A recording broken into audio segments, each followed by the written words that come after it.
మనం ఎలా కనపడితే ప్రత్యేకంగా కనపడతాం అని మనం బైబిల్ యొక్క లేఖనాల్లోకి మనం వెళ్ళి గమనిస్తే, బైబిల్లో మనకు తెలిసిన ఎస్తేరు రాణి ఉంది. ఆమె పేరు హదస్సా. ఏం పేరు? హదస్సా. ఈ ఎస్తేరు రాణి ఏం చేసింది అని అంటే, ఆమెను చూసినప్పుడు నపుంసకుడు ఆమెను చూసినప్పుడు దయ పుట్టినట్టు రాయబడింది.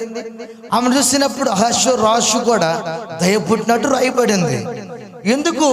ఆమెలో ఉన్న ప్రత్యేకత ఏమిటి అనంటే, తమ దేవుడిని ఆమె ఆరాధిస్తున్నప్పుడు, ఆమెను చూసినప్పుడు వాళ్ళకి ఆమె ప్రత్యేకంగా కనపడింది. Praise the Lord. ఒక మాట చెప్పాలంటే, ఆమె ప్రత్యేకంగా నడిపించబడింది కాబట్టి ఆ దేశానికి ఆమె రాణిగాని దేవుడు ఆమెను తీర్చి ఆ రాణిగా ఆశీర్వదించాడు. ప్రత్యేకత. ఇంకొక మాట చెప్పాలేనంటే, దేవుణ్ణి ఎరిగిన నయోమి, రూతుల గ్రంథాలు మనం చూస్తే, రూతు ఒక మోయాబీ పట్టణానికి చెందిన వ్యక్తి అని మనకు బైబిల్ చదివిస్తుంది. మోయాబీ గ్రామాలు ఎలా ఉంటాయి, మోయాబీలు ఎలా ఉంటారంటే, వాళ్ళ వస్త్రధారణ భయంకరంగా ఉంటాయి. భయంకరమైన వస్త్రధారణలో ఉన్న ఆమె ఇశ్రాయేల్ ప్రజల్లోకి బెత్లెహేములోకి అడుగు పెట్టినప్పుడు ఆమెను చూసినప్పుడు ఒక ప్రత్యేకత కనపడింది అని రాయబడింది. ప్రత్యేకత ఏమిటి? ఆ ప్రత్యేకత అంటే, దేవుని ఆరాధిస్తున్న వాళ్ళు ఇలా ఉండాలి అని అక్కడ ఉన్న వాళ్ళకి తమ దేవుడిని ఆమె జ్ఞాపకము చేసింది. అదొక ప్రత్యేకత. అంటే నేను మీకు ప్రత్యేకతల గురించి లోపలికి పోవటం కంటే హెడ్లైన్లో చూపించుకుంటూ వచ్చే, హెడ్లైన్ అంటారు దీన్ని, షార్ట్ మాటలు, షార్ట్ వ్యవహారాలు అంటారు కదా, హెడ్లైన్లో చెప్పుకుంటూ వచ్చాను. రూతుల ప్రత్యేకత, ఎస్తేరుల ప్రత్యేకత ఏమిటి? దేవుడు నీ ప్రజల నుండి నా ప్రజలను ప్రత్యేకపరుచుకుంటానంటే ఆయన ఏమి ఆశించాడని ప్రత్యేకతను కోరుకుంటున్నాడు అని అంటే, అందరిలాగా ఉండకూడదు, అందరిలాగా నడవకూడదు, అందరిలాగా ప్రవర్తించకూడదు, అందరిలాగా నీ ఆలోచన విధానాలు కలిగి ఉండకూడదు అని తాను కోరుకొని ఉన్నాడు. కాబట్టి ప్రత్యేకమైన మనుషులుగా మనను తీర్చాలని మొదట ఆయన కోరుకున్నాడు. Praise the Lord. హల్లెలూయా. ఒకవేళ మనం అందరం ఏదో పెద్ద బైబిల్ పట్టుకుని చినిగిపోయిన ఆ కాగితాలు ఆ మందిరంలోకి వేస్తూ, చినిగిపోయిన చిల్లర వేస్తూ అందరితో పాటు మనం వెళ్ళి విన్నాం అంటే దేవుడు దాన్ని ఇష్టపడట్లేదు. 10 వేలలో నా ప్రియుడు అతి సుందరుడు ప్రత్యేకపరచబడి ఉన్నాడు యేసయ్య. ఆయన పాపులలో చేరలాక అని ఎబ్రికర్త పౌలు గారు చెప్పుకుంటూ వస్తూ, పాపులతో చేరాడు, ప్రత్యేకంగా ఉండేవాడు అని ఎబ్రికర్త 7వ అధ్యాయంలో మనకి రాయబడి ఉంది. అంటే పరిశుద్ధ లైఫ్, పరిశుద్ధమైన జీవితం ఆయన క్వాలిటీ, ఆయన గుణగణాలండి. ఆయన పరిశుద్ధుడు. పరిశుద్ధులతోనే ఆయన సాంగత్యాన్ని చేయటానికి ఇష్టపడుతున్నవాడు ఆయన. మనం ఎవరితో పడితే వాడితే సాంగత్యం చేస్తాం, ఎవరితో పడితే వాళ్ళు చెయ్యేసి కూడా తిరుగుతాం. మనకి ఇలా ఇష్టం, కానీ ఆయనకి ఇలా ఇష్టం ఉండదు. పాపులకు సువార్త ప్రకటించాడు కానీ పాపులతో తిరగలేదు, పాపులతో చేరలేదు. ప్రత్యేకించబడి ఉన్నాడు. ఆయనలో మనం చూడాల్సిన ప్రత్యేకత, మన లైఫ్లో మనం ఎలా నడిపించబడాలో యేసయ్యను చూడాలి. మనం వెళ్ళి, యేసయ్య నీవు 3.5 సంవత్సరం ఈ భూమి మీద సేవ చేస్తున్నప్పుడు, 33.5 సంవత్సరాలు భూమి మీద జీవించినప్పుడు నువ్వు ఎలా ప్రత్యేకంగా ఉన్నావో నాకు ఆ ప్రత్యేకతను కూడా ఇవ్వు. నడిచినా గాని, ఇంటికి వెళ్ళినా గాని, సంసారం చేస్తున్నా గాని, భార్య ఉన్నా గాని, పిల్లలున్నా గాని, సమస్తం మనకు ఉండొచ్చు. కానీ దేవుడికి ఇష్టమైన ప్రత్యేకత మన జీవితంలోనికి మనం ఎందుకు అనంటే, నీ ప్రజల నుండి నా ప్రజలను నేను ప్రత్యేకపరుచుకుంటాను. ప్రత్యేకపరుచుకోవటం అంటే మాట్లాడుకుని ఉంటాం కాదు. కొంతమంది ప్రత్యేకంగా ఉండాలని బిట్టుగా కూర్చుంటారు. నేను ఎవరితో పలకనండి, నేను చాలా సిన్సియర్ అండి, నేను అదే అండి ఇదని. ఇది కాదు ప్రదర్శించబడాల్సిన ప్రత్యేకత. నేను చూసినప్పుడు దేవుని సన్నిధి ప్రత్యేకించబడి నీ మీద ఉన్నట్టు చూడాలి. నీవు మాట్లాడుతున్నప్పుడు నీ ప్రత్యేకమైన అనుభవాలు కన్నులార హృదయానికి తెరవబడాలి. ఆ ప్రత్యక్షత అనేది, ఆ ప్రత్యేకత అనేది తెరవబడాలి. ఎందుకు పాస్టర్ గారు ఈ ప్రత్యేకత గురించి ఎంత గట్టిగా తీసుకుంటున్నావు అని అంటే, నేను ఈ వేళ ప్రార్థనా గదిలో కూర్చున్నప్పుడు ప్రభుత్వం మాట్లాడుతున్నప్పుడు ఆయన ఒక ప్రత్యేకత గురించి మాట్లాడుతున్నాడు, నాతో సంభాషిస్తున్నాడు దేవుడు. ఏమని? ప్రత్యేకంగా ఉండుట ఇష్టపడాలి. నేను ప్రత్యేకంగా ఉన్నవాడిని, ప్రత్యేకంగా నడిపించబడాలి అది అనే ప్రత్యేకత గురించి ఆయన విశ్లేషిస్తూ ఆలోచిస్తున్నాడు. మనలో ప్రత్యేకత ఉండాలి, మన జీవితంలో ప్రత్యేకత కనిపించాలి.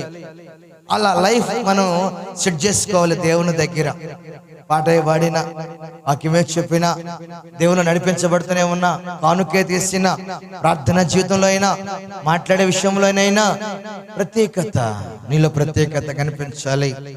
ఏమిటి ఆ ప్రత్యేకత అంటే, దేవుని స్వరూపం ముందు మనం నడిపించబడటం, దేవుని ఆత్మచేత నడిపించబడటం, దేవుని యొక్క ఆలోచనలు బట్టి మనం అడుగులు వేయటం, దేవుని యొక్క సన్నిధిలో మనం హర్షించటం, సంతోషించటం, గంతులు వేయటం. ఆ లైఫ్ని మనం ఏం చేయాలంటే దేవుడి వద్ద నుండి సంపాదించుకోవటానికి ప్రయాసపడాలి. అపోస్తలులు అందరు కలిసి ఏం చేస్తున్నారంటే, ఒక సేవకుడిని అడ్మినిస్ట్రేషన్ చేస్తున్నారు.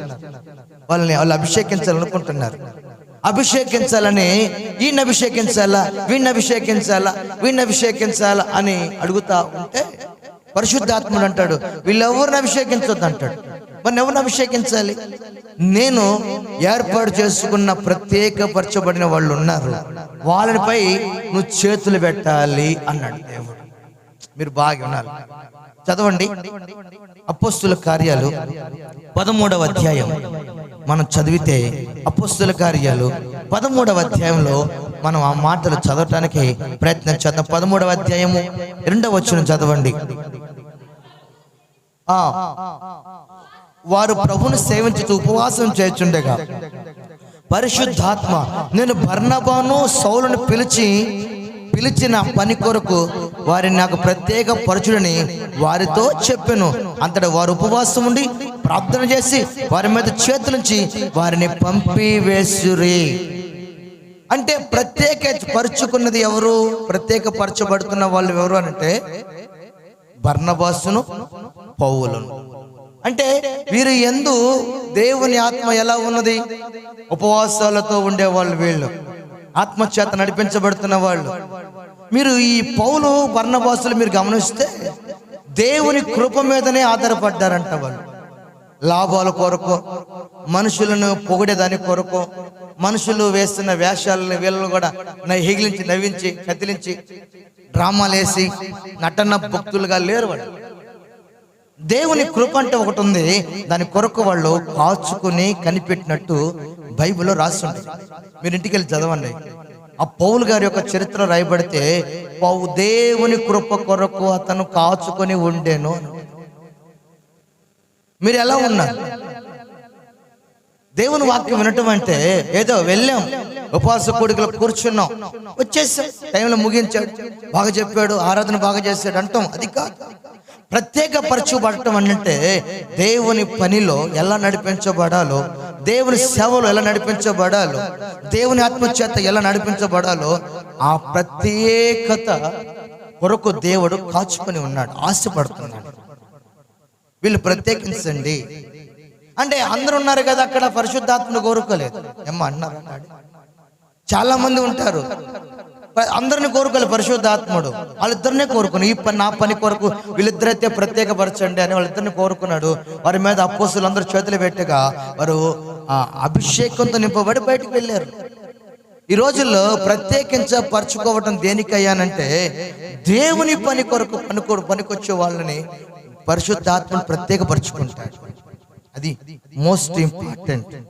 అంటే బల్లారాధన క్లాసులు వేసేటప్పుడు వాళ్ళు ప్రత్యేకపరచుకోవాలి, వాక్యం చెప్పడానికి ప్రత్యేకపరచాలి. పరిశుద్ధాత్ముడు దానిని ఏర్పాటు చేస్తాడు, వాళ్ళు ప్రత్యేకపరచండి అని. సేవ కొరకు ప్రత్యేకించబడిన వాళ్ళు వేరు. మీరు గమనించండి, పౌలు శీలలు దేవుని కొరకు ఎలా బ్రతికారో వాళ్ళ జీవిత సాక్ష్యాలే పరిమళ వాసనలుగా ప్రజలకు వెదజల్లుతూ ఉన్నాయి. ఈరోజు దేవుని యొక్క ఆత్మ మన మీద ఎందుకు ఉండలేకపోతుంది అని అంటే మళ్ళీ ప్రత్యేకత లేదు. అదే కథ. అసలు మ్యాటర్ ఇప్పుడు లైన్లోకి వచ్చి మళ్ళీ ఏం లేదు లేదు. ఇంట్లో ప్రత్యేకత లేదు, భజనలో ప్రత్యేకత లేదు, మన మనసులో కూడా ప్రత్యేకత లేదు. అందుకే పరిశుద్ధాత్ముడు మనల్ని వాడుకోలేకపోతున్నాడు. మీకు అర్థమైంది? ఆయన వాడుకోవాలంటే ప్రత్యేకంగా నువ్వు ఉండాలి. మనుషులకు ఇష్టం వచ్చినట్టు కాదు, దేవుడికి ఇష్టం వచ్చినట్టుగా. పౌలు అదే మాటను ఎత్తుతంటాడు, మనుషులను సంతోషపెట్టువాడినా నిన్ను సంతోషపెట్టువాడినా అని అంటాడు అక్కడ.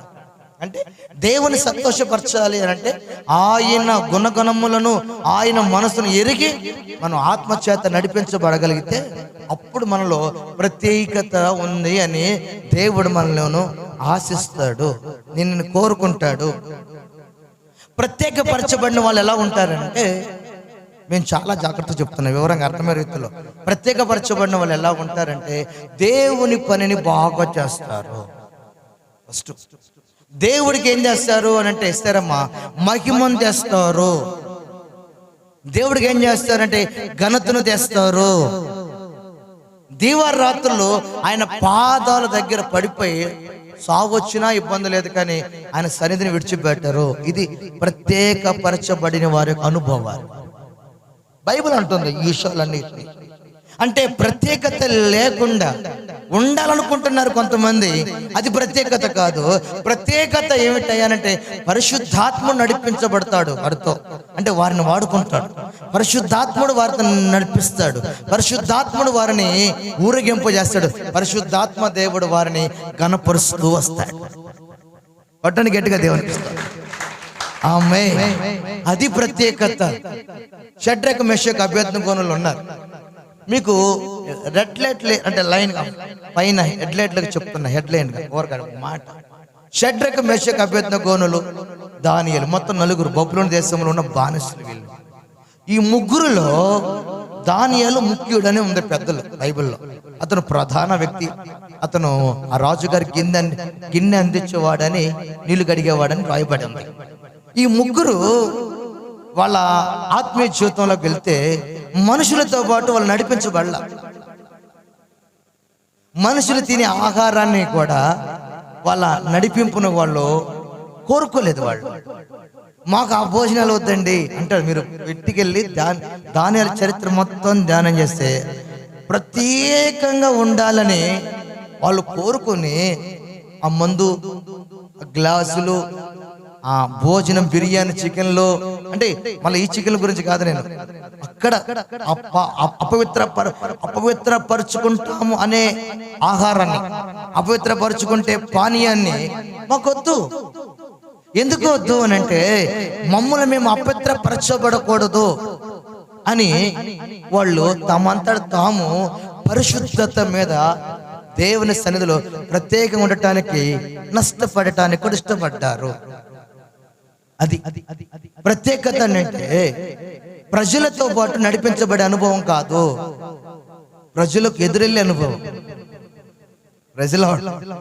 ప్రజలతో వేషాలు వేసే అనుభవం కాదు, ప్రజలను పక్కదారులు పెట్టే అనుభవాలు కాదు, ప్రజలకు మార్గం చూపించే అనుభవం, ప్రత్యేకత. అందుకే షడ్రకు, మెషకు, అబేద్నెగోనులు అగ్నిగుండములో వేసిన అగ్ని బలం ఏమైపోయింది? చల్లారిపోయింది. దాని బలం సరిపోలేదు. ఎందుకంటే ఆ ప్రత్యేకత, పరిశుద్ధాత్ముడు వారితో పాటు బబులోను దేశాన్ని అంతటి కూడా కదిలించగలిగాడు. అది ప్రత్యేకత. అసలు ప్రత్యేకత అంటే పరిశుద్ధతలో నుంచి స్టార్ట్ అవ్వాలి ముందు. ప్రత్యేకత, పరిశుద్ధత లేకుండా దేవుని ఎవరు చూడలేరు. మేము పరిశుద్ధంగా ఉంటున్నాం కదా అన్నయ్య, బైబిల్ బాప్టిజం తీసుకున్నాం కదా, బల్లలో చేస్తాం కదా, మాలో ఏం పరిశుద్ధత లేకుండా ఉందన్నయ్య అంటే నీ కళ్ళను అడుగు, నీ మనసును అడుగు, నీ నీ శరీరాన్ని అడుగు. నువ్వు ఎలా ఉన్నావో, ఎలా నడిపించబడుతున్నావో అది ఎంత వరకు ఒకసారి గ్రహించు. నటన జీవితమేమో, లేదా కావాలని జీవిస్తున్నావేమో, లేదా ఇలా ఉండాలి కదా అనుకుని ప్రిపేర్ అయి ఉంటున్నావేమో. దేవుడు ఇవన్నీ కోరుకోవట్లేదు. ఆయన అంటున్నాడు, పరిశుద్ధతలో నుండి ప్రత్యేకత బయటికి రావాలి. ఆశ్చర్యకార్యమైన సహాయము ప్రత్యేకంగా ఉంటే ఆయన అందిస్తాడు. అంతే. ఆశ్చర్యకార్యం సహాయం. నువ్వు ద్వారాలు మూయబడ్డాయి, నా కుటుంబంలో ఏ కార్యం జరగట్లేదు, నాకు హెల్ప్ఫుల్గా ఏమీ లేదు, నాకు అద్భుతం జరగట్లేదు అని నువ్వు అనుకుంటే ఆశ్చర్య కార్యాన్ని ఆయన చేస్తాడు. ఆమేన్. ఎందుకు అనంటే ప్రత్యేక పరుచుకున్న వాడే, ప్రత్యేకంగా నేను నిలబెట్టుకున్న వాడే ప్రత్యేకమైన కార్యాలు కూడా చేయగలడు. ఆమేన్.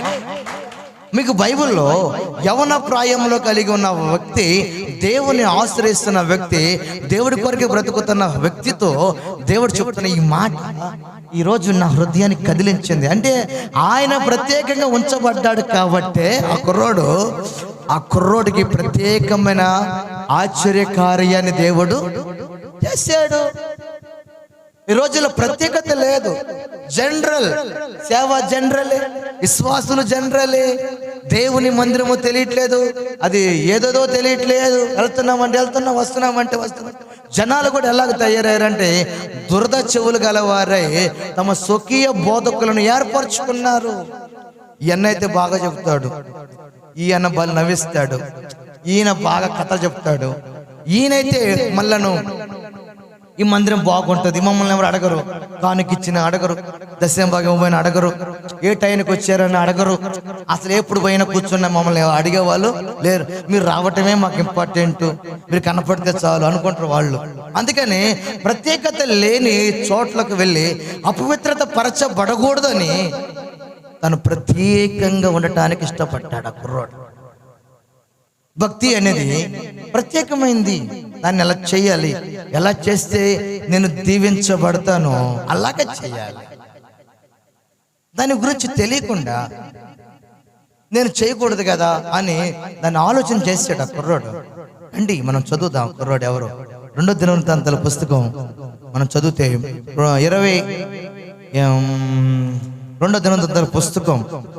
దినవృత్తాంతాల పుస్తకం చూస్తే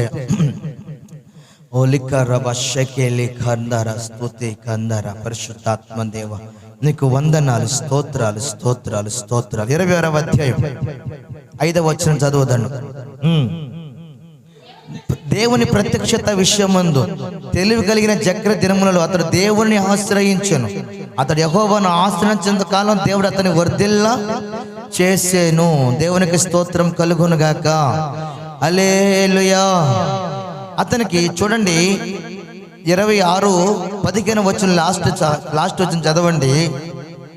అతడు స్థిరపడు వరకు ఆశ్చర్యకరమైన సహాయం కలిగెను కనుక అతడు కీర్తి దూరముగా. ఎవరో వచ్చారు అతనికి సహాయము చేశారు. చెప్పండి అమ్మ, నాకు తెల్లబెట్ట. ఎవరో వచ్చారు అతనికి సహాయం చేశారు. అది ఎవరు అయ్యా అనంటే దేవుడు. అతను ప్రత్యేకపరుచుకున్నాడు, ఉండాలనుకున్నాడు. అతనికి ప్రత్యేకమైన సహాయం అందింది. దేవుని వాక్యం చెప్తుంది మనకి ఈ మాట. వర్ధల చేయిస్తాడు, బలాభివృద్ధి పరుస్తాడు. అక్కడ కింద చదివితే చదువమ్మ, అక్కడ ఎందుకు వచ్చి చదవండి. ఆమోనేలయ్య ఉద్యోగ పొనుచు వచ్చి అతడు అధికముగా బలాభివృద్ధి నొందెను. బలాభివృద్ధి నొందెను. నాకెళ్ళి చూడండి ఏమవుతున్నాడంట, బలాభివృద్ధి కూడా పొందాడు. ఆశ్చర్య కార్యాలు జరుగుతున్నాయి అతనిలో. నన్ను ఈ ఉదయ వేళలో పరిశుద్ధాత్మ దేవుడు నన్ను ఇలా ప్రయాణం తీసుకెళ్ళాడు. ఈ వ్యక్తిలో నుంచి ఆ కుటుంబ వ్యక్తి గురించి నాతో దేవుడు మాట్లాడి మొదలు పెట్టాడు. ఆశ్చర్య కార్యాలు ఎందుకు జరగవు మన జీవితంలో? ప్రత్యేకంగా మనం పరుచుకోవాలి దేవుడి దగ్గర. అర్థమవుతుందా? మనం ప్రత్యేకంగా లేవు. ఎవరో సహాయం కొరకు మనం ఎదురు చూసిన వారంగానే కనపడ్డాం. కానీ దేవుడు దాన్ని తెరిచి పగలగొట్టి నెట్టి దారిలో మనకి ఇచ్చినట్టుగా మనకు కనపడదు. ఇతను కనపడింది. అతను ఆశ్రయించాడు. ఆశ్రయము నీవేనయా, ఆధారము నీవేనయా, ఘోర పాపిని నేనయ్యా, గొప్ప దేవుడా యేసయ్యా, అయ్యా అయ్యా యేసయ్యా ఆశ్రయము నీవేనయ్యా ఆధారం. హల్లెలూయా. ప్రత్యేకంగా లేడు, బాగినాలి, ప్రత్యేకంగా లేడు. అతను ప్రత్యేకంగా ఉన్నాడు. అందుకే వర్ధిల్లటం, అందుకే బలాభివృద్ధి, అందుకే ఆశ్చర్య సహాయం. మనం ఎలా ఉన్నాం? నాకు ఆత్మ ఎందుకు ఇవ్వట్లేదు, నాకు భాషలు ఎందుకు రావట్లేదు, మాకు కొంప ఎందుకు ఆశ్రయించబడట్లేదు, నాకెందుకు అద్భుతాలు జరగట్లేదు అంటే నువ్వు ప్రత్యేకంగా లేవు దేవుడు. అదే కదా షడ్రకు మెషకును అగ్నికొండని ఆహ్లాదంగా మార్చినారే. దానియేలు సింహానికి ఆకలిగా లేకుండా ప్రార్థన పరుడుగా మారినాడే.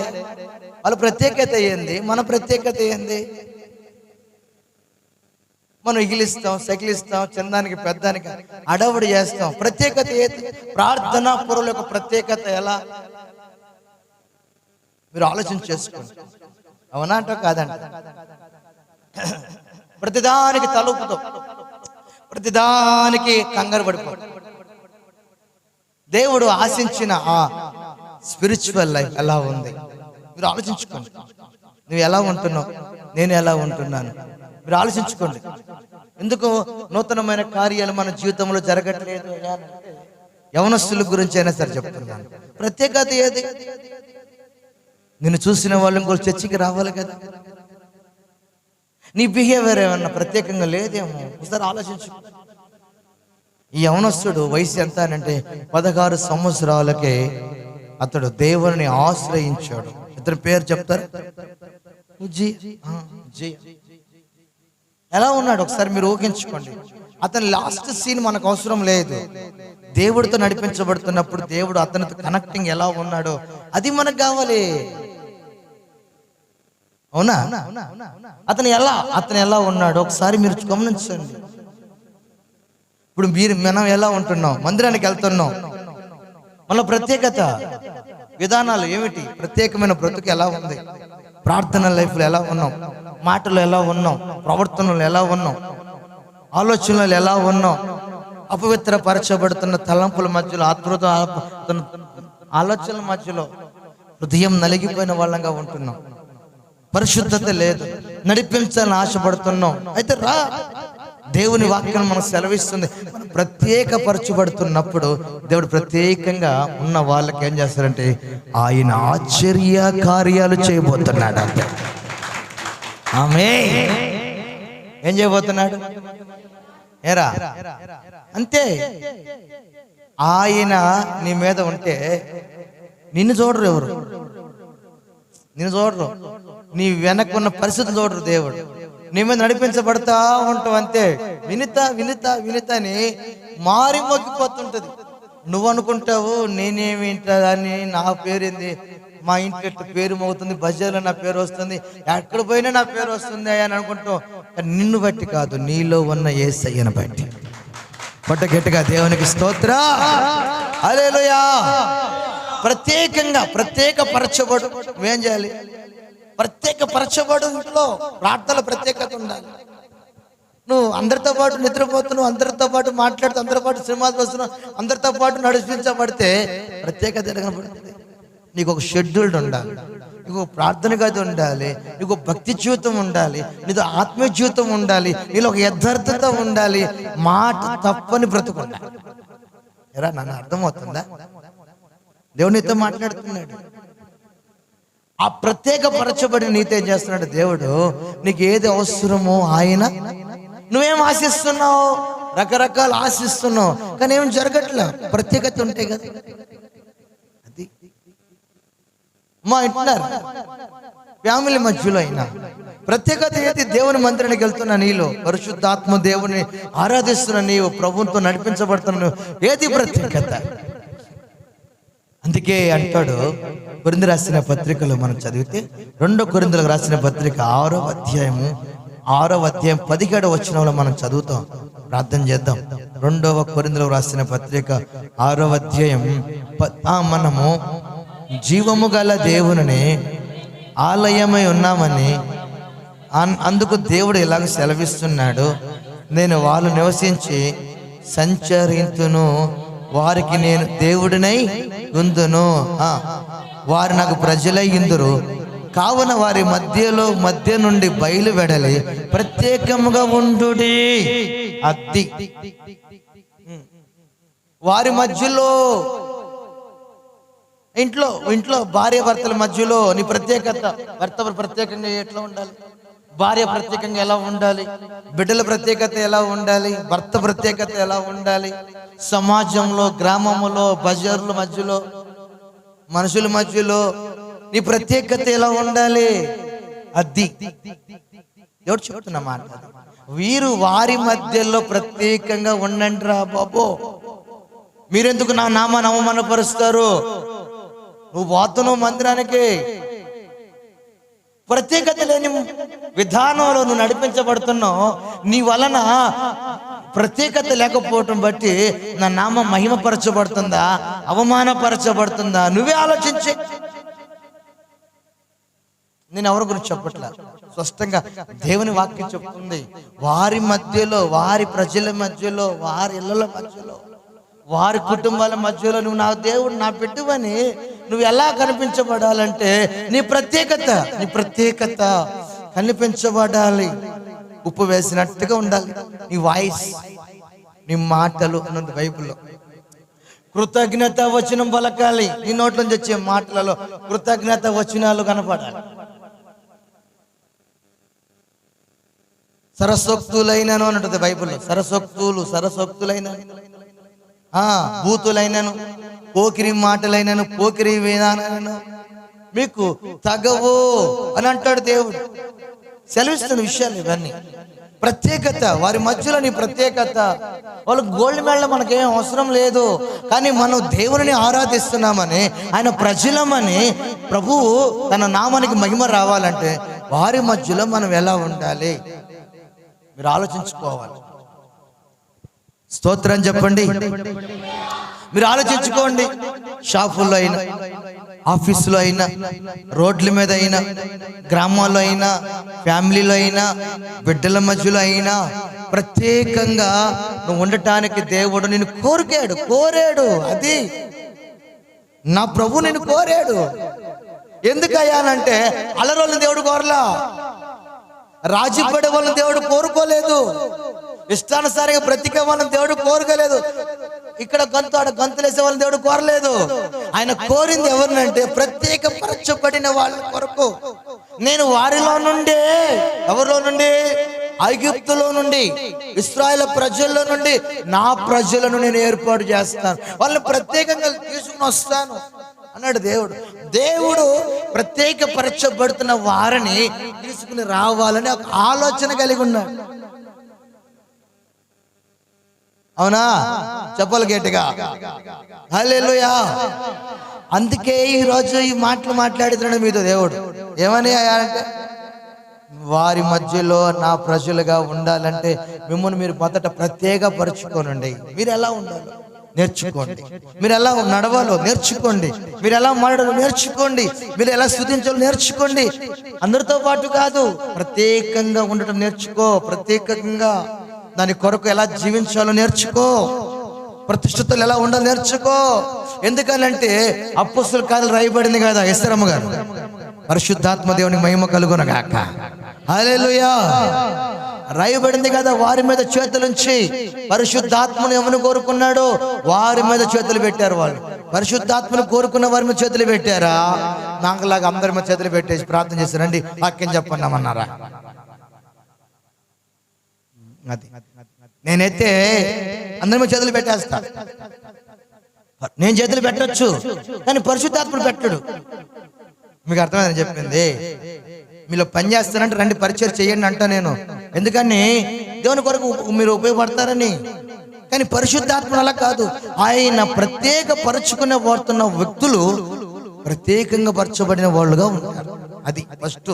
వాళ్ళు ఎలాంటి వాళ్ళు అని అంటే ప్రత్యేకంగా ఉండి నడిచే వాళ్ళు. ప్రత్యేకంగా నడిచే వాళ్ళంతే. సింహాల బోన్లో క్షమించండి, చెరసాల్లో పడిన వాళ్ళు కొడతా ఉన్నా, వాళ్ళు తిడతా ఉన్నా స్తుతులు పాడారు కానీ స్తుతులు ఆపలా. అవునండి, అవునా? స్తుతులు ఆపారా? స్తుతులు ఆపాము? స్తుతులు ఆపేవా చెల్లి? ఎందుకని చెప్పండి, ఎందుకని? మా ప్రత్యేకత దేవుడు, వాళ్ళ ప్రత్యేకత దేవుడి విషయంలో తెలుసుకున్నారు, వాళ్ళు గుర్తించారు. మేము ఇంతే, శ్రమలు వస్తాయి పోతాయి, అవి వస్తాయి మహిమకరంగా వస్తాయి, మహిమకరంగా వస్తాయి, ఆనందకరంగా వెళ్ళిపోతాయి అని చెప్పి వాటి వైపు చూడలేదు, శ్రమల వైపు చూడలేదు, పరిశుద్ధతను జార విడుచుకోలేదు, దేవుని స్తుతిస్తూనే ఉన్నారు. శ్రమల్లో ప్రత్యేకత వాళ్ళు పోగొట్టుకోలేదండి. నీలాగా నాలాగా శాంసోను గాజాలో ఆ పిల్లని చూసుకుని ఆ పిల్ల దగ్గర కొనుక్కున్నాడు. అంటే ఆ పిల్ల దగ్గరికి వెళ్ళి ఉండిపోయాడు, కళ్ళ మీద నిద్రపోయినట్టు బైబిల్ చెప్తుంది. ఆయన కళ్ళకేం లేదు, ప్రత్యేకత లేదు. అలాంటి బోల్డ్ మంది ఉంటారు, వీళ్ళకి అది లేదు. వీళ్ళు ప్రత్యేకించపరుచుకున్నారు, ఆనందంగా ఎంచుకున్నారు వాళ్ళు. ఇలా ఉండాలి మనం అనుకున్నారు వాళ్ళు. అందుకే ప్రత్యేకత ఏం చేసిందంటే జైలు అధికారిని ఏం చేసింది, మార్చింది. ప్రత్యేకత మార్చింది. వాళ్ళ పాట, వాళ్ళ ఆరాధన, ఆ పునాదులు కదిలిపోవడం అన్ని అనుభవాలు కళ్ళారా చూశారు. మేము ఎలా రక్షించబడాలని అడిగారు. మేము యేసు ప్రభుని ఆరాధిస్తున్నాం, అలాగే మీరు కూడా యేసుని ఆరాధించాలంటే అయ్యలారా మేమేం చేయాలంటే అప్పుడేం చెప్తున్నాడు, యేసునందు విశ్వాసం ఉంచు నీవు నింటి వారు రక్షణ పొందుతారని వారితో చెప్పే. ఓ మాట చెప్పన, వారితోనే గాయాలు కడిగించుకున్నారు. కుట్టినోళ్ళు వాళ్ళేగా. జైలు అధికారి పసుపు రాసి నూనె రాసి వేడి నీళ్ళు పెట్టి గాయాలు కడిగాడు.